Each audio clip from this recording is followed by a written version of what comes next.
Marine Tondelier, est-ce que vous n'êtes pas en train de perdre la bataille? Je veux dire, est-ce que les écolos, globalement, est-ce que l'écologie n'est pas en train de perdre la bataille?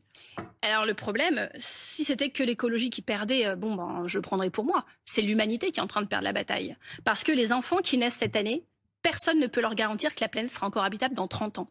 Je vous donne quelques chiffres. Mais attendez, ce que vous dites, c'est-à-dire vous dites Attendez. que potentiellement les enfants qui naissent aujourd'hui n'iront pas au-delà de 30 ans? La planète sera plus habitable, c'est-à-dire on ne pourra plus avoir des conditions normales d'habitabilité de la planète. Je suis en train d'organiser un déplacement pour aller la semaine prochaine à Valence, où après les inondations qui ont fait beaucoup de morts, qui ont pris tout le monde par surprise, tout le monde leur tourne le dos, plus personne ne les écoute, donc je vais aller à leur côté. Ça va être ça la réalité. La banquise arctique aura disparu dans 35 ans.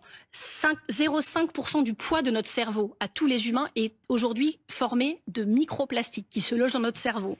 Il y a 60% des oiseaux des champs qui ont disparu en France en 40 ans. 70% des insectes en Europe en 30 ans. En Île-de-France, depuis 20 ans, 80% des hirondelles ont disparu. Je peux vous donner des chiffres comme ça encore très longtemps. Dans le monde, il y a 9 millions de morts par an de cancer. 9 millions de morts par an. Alors, vous voyez, par exemple, quand je regarde l'actualité, je vois des faits divers très graves et très choquants.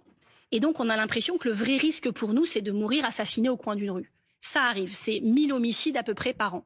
Mais c'est beaucoup moins risqué, en fait, en France, de mourir d'un homicide et d'un fait divers atroce, même s'il faut combattre ça, et les écologistes sont très mobilisés là-dessus, y compris nos maires dans les villes écologistes.